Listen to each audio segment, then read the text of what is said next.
Well, hey gang, Darryl Davis coming here to talk about designing a life worth smiling about. So listen, I want to talk to you about staying focused on your goals. You know, this is a challenge for a lot of us. We set our goals, but it's staying focused is the problem. So here's a few suggestions I have for you. Number one is make it public. You know, when you have a goal in your head, it's so easy to sleaze out because who's gonna know, right? And when you have it in your head, it's more like a wish or a want. For some, a fantasy. But when you start sharing it publicly, and with social media, it makes it so easy. If you start telling people, this is what I'm going to accomplish this year, this quarter, this month, you're putting it out there, and it gives more reality to it. It's not just in your head, it's out in the universe. So making it public is a key in accomplishing your goals and staying focused. The second thing is that I've talked about this in our coaching, because I'm really strong with our coaching students about this, is set monthly goals.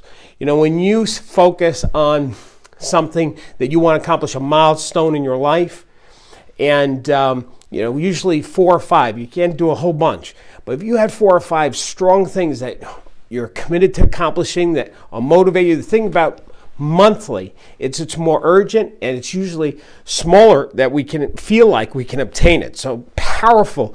And if you improve as a human being 10% a month, that's 120% in a year when you take this monthly process. The next thing is get coached. Make sure you've got people in your life that can coach you to stay focused, because the truth is you're not going to want to do some of the things. You're going to hit walls. It's going to get uncomfortable. Growth is uncomfortable. Here's a good rule of thumb. If you are not uncomfortable, you are not growing. And so when we get uncomfortable, it's easy for us to want to check out, not do it, go back to what is comfortable. But when you have people in your life that will help encourage you, coach you through how to get through the challenge. I have a good friend of mine that he's there for anything, but he's really successful in business. And when I have a business challenge, I make sure that I reach out to him, because sometimes, I love this, if you think about this, if you were in the picture, you can't see the frame. You know, the job of a coach or the person who's committed to your success, they can see things that you can't. You know, one of my students in our coaching program, she called me because we have different types of coaching. And this one, she has direct access to me. So she called me just before she was going into the listing appointment, because she was so in her head about, should I do this, should I do that? I gave her some coaching. She went in there, got a $1.2 million listing just from a couple of things that I shared with her that made a difference.